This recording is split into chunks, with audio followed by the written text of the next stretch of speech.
Okay, so this time I'm going to do a video with a bunch of different E-flat clarinets. So in my house right now, I actually have 4 different E-flat clarinets. Most of you are probably saying, why? And the answer is, well, I actually own 2 of them, and I need to sell at least 1 of those. And then the other 2 I have on trial. So those are from, in case you're wondering, they are also for sale from an actual shop called MRW Artisan Clarinets. So you can find their website at artisanclarinets.com. It's a really cool site. Anyway, so I'm going to play a few excerpts so that we can get the sound of the clarinets and kind of see what you think of those. So anyway, the first clarinet is a Penzel-Mueller Artist. I refer to it as the Eagle clarinet. It has a lovely eagle engraved on it, and it's really old. It has a single axle for the spatula keys, so that's how you can, one way you can tell clarinet's age. So anyway, it used to be a US. It also has US, so it was owned by one of the military bands. So it does currently have a 3D printed barrel and a 3D printed bell. Anyway, the repairs are mostly done on it. I still have to redo the cork on the bottom. It got a new, let me show you.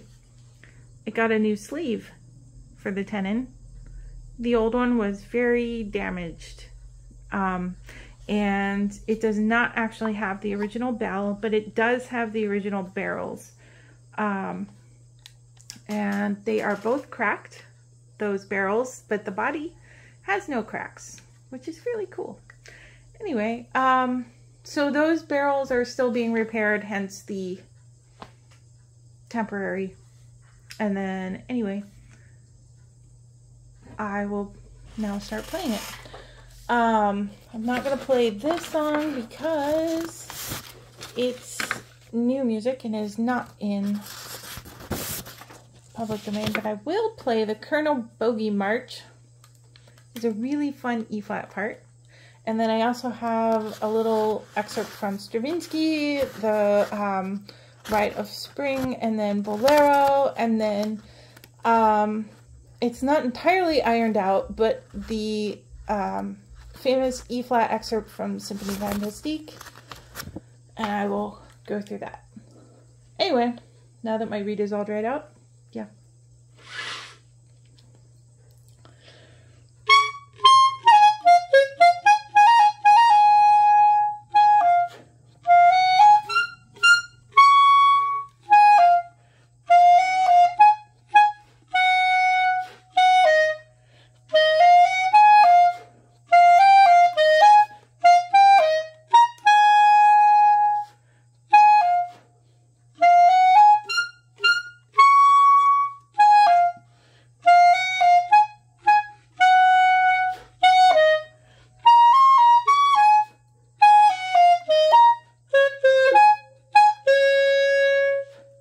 And that's all I'll play of that.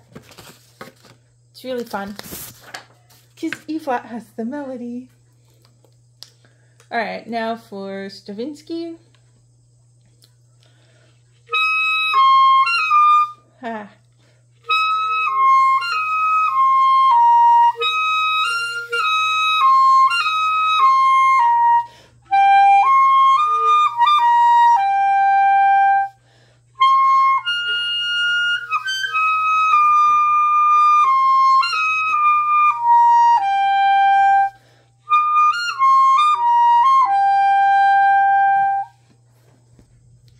Alright, next is Vel.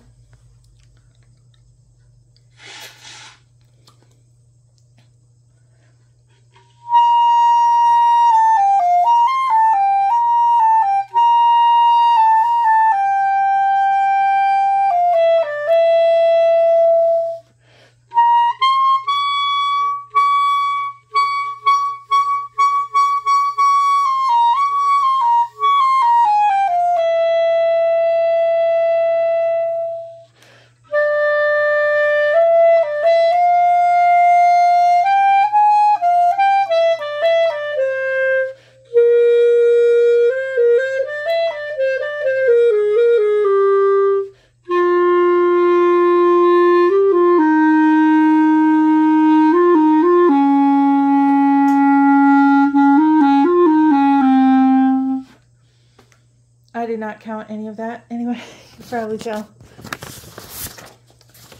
I was thinking more about the clarinet and how it's sounding, what I have to do to get my reed to vibrate, all of that. Anyway. And now the Hexen Sabbath.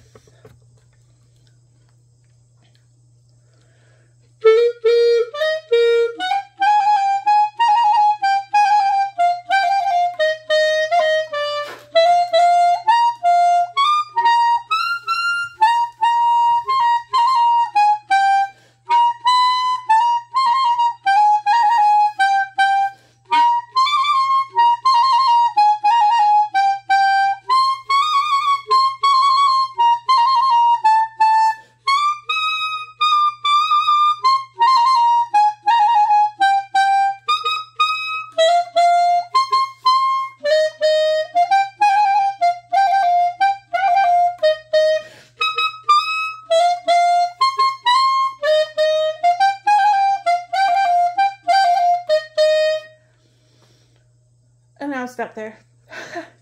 So that's one of the clarinets that I currently own, and I will pause the recording and get the next one out.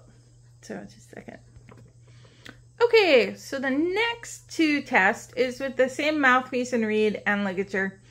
And I'm borrowing this ligature from a friend because it's pretty cool. Anyway, I put one of our barrels on it because the mouthpiece that I like doesn't actually fit the receiver of the stock barrel for this clarinet, which is really funny, but that's how it is sometimes. And so I, like, if it were mine, if I bought it, you could modify it or whatever, or find a different mouthpiece, whatever. I like this mouthpiece for E-flat clarinets. Anyway, this clarinet is brand new. It's the Buffet-Crampon RC E-flat, not the RC Prestige, just the regular RC. It's super pretty. Anyway, and if you notice, like, some of the features, it has like a stubby little arm for this key and also this key, which is great for E-flat clarinet, where space is at a premium and, you know, regular sized adult fingers are sometimes a little big.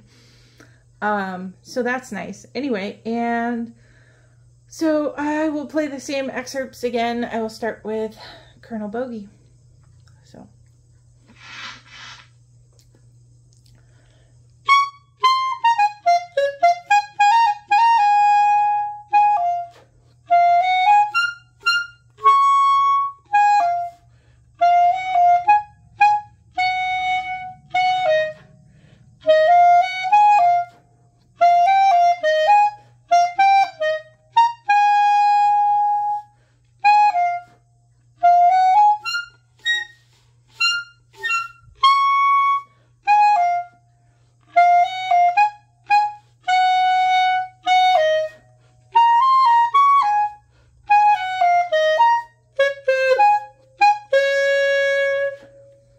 Anyway, things I noticed about this one, it feels a lot smoother, and there's some spots in my old clarinet that kind of give me fits with extra resistance and whatnot. And I don't know how much of that is the age of the instrument or, you know, potential, whatever. There's a lot of factors that it could be. And it could be, you know, fit between my mouthpiece and the barrel tenon, because I noticed that's just a touch wobbly right there on that clarinet.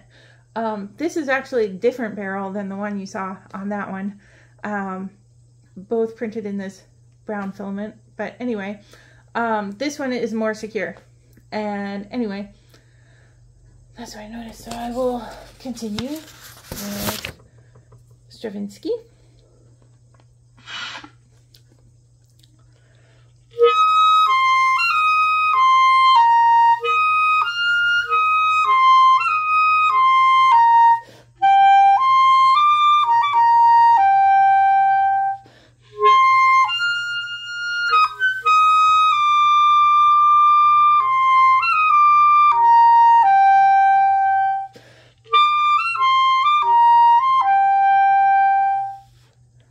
Anyway, my fingers are better with that one this time. Anyway, and next is Bolero.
Alright, next is the Witches Sabbath again. It actually says that this way. I'm like, I don't know if it's backwards for you, but sorry.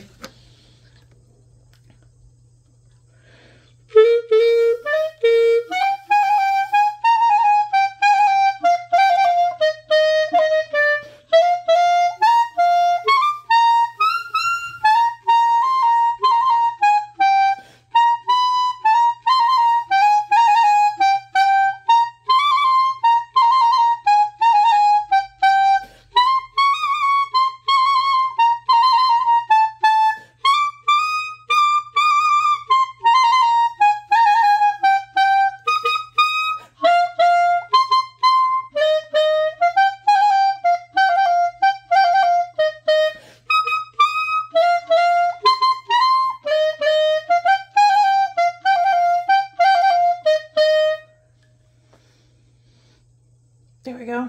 That one, it feels more resistant in that one, but I think it's actually the springs in the clarinet, spring tension that I noticed. So this is brand new.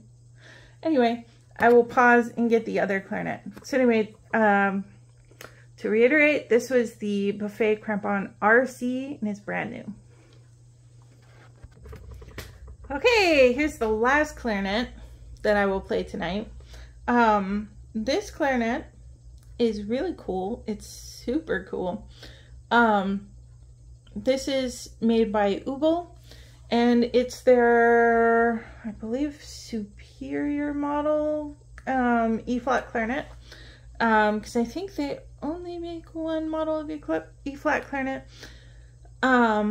Anyway, these two keys are linked, which is interesting. It has, yes, this is a silver inlay for their logo, and then the rest is just etched out, as you can see there. And then all the pieces are marked, oh yeah, Superior on the back. Right above the thumb rest is where they engrave the model. Anyway, oh, and then that's cool. I just noticed this little placard for that also has its name, Superior, in silver. And then this clarinet has a cool right hand feature. The left hand spatula for C is this sort of cuppy shape here. I actually play on the Rev model made by Uebel for their B flat and A clarinets, and they are super comfortable. Anyway, so it also has the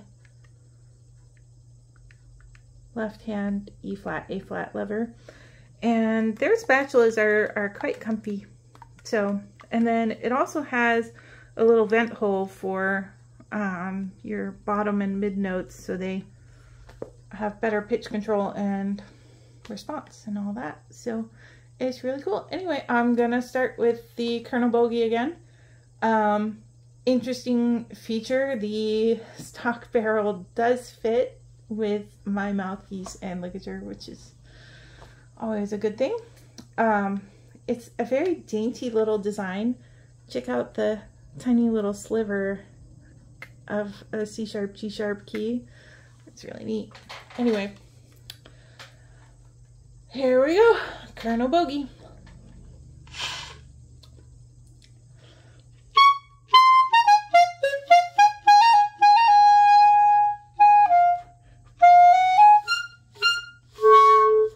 Oh, sorry, can't do one and one.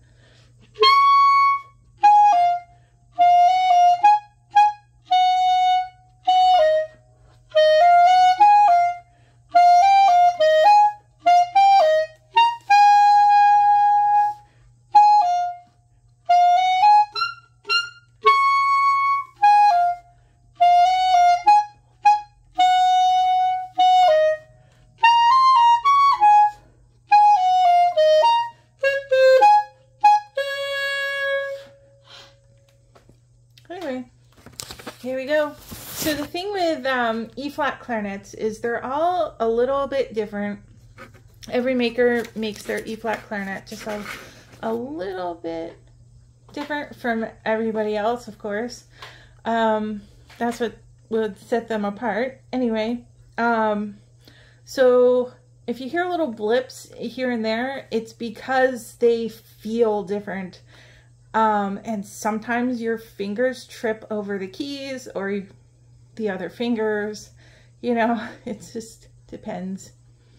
Anyway, so here we go, moving on with Stravinsky.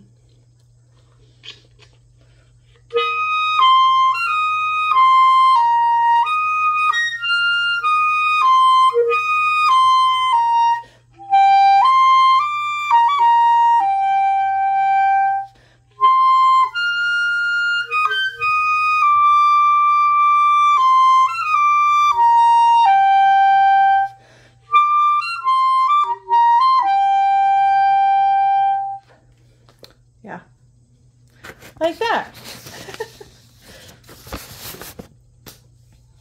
Anyway, here's Bolero again.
Alright, here's the Hexen Sabbath.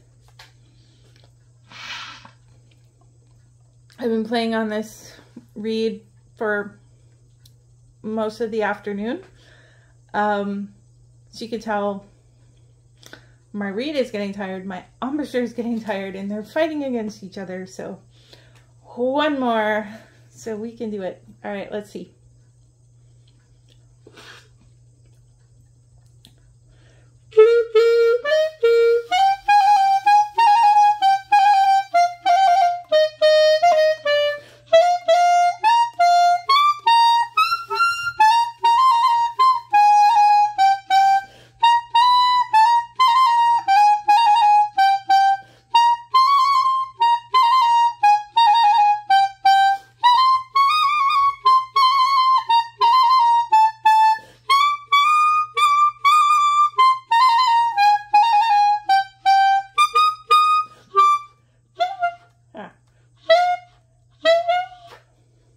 Oh, I was hitting the wrong key.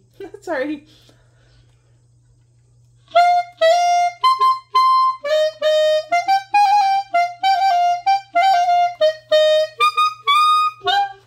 Oh. Sorry. I keep doing that. That's so funny. I keep hitting the C lever instead of the C sharp. Sorry.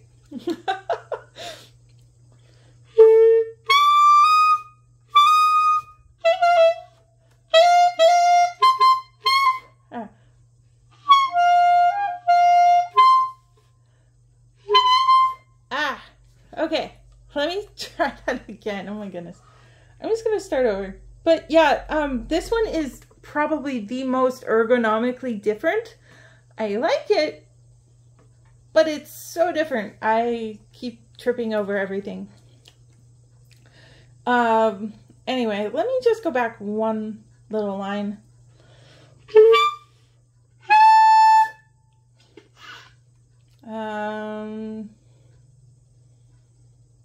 There we go. I'll start there.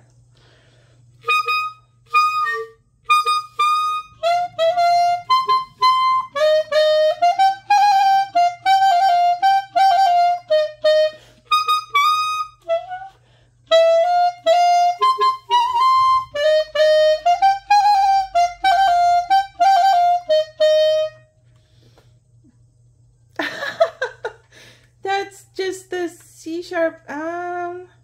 No, that's anyway. So don't let this scare you off the instrument. It's absolutely lovely. I think it probably has the best tone out of all of the clarinets that I've tried, and it is, like I said, very, very comfortable.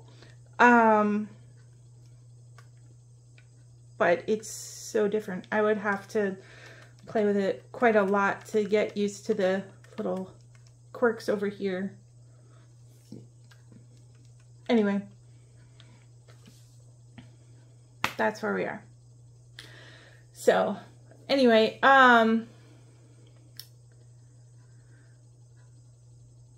will leave that with you for now, and let me know what you think is the best sounding E-flat clarinet. If you had to buy a brand new E-flat clarinet, which one would you buy on the market? Because not everyone makes an E-flat clarinet that makes a B-flat or an A clarinet.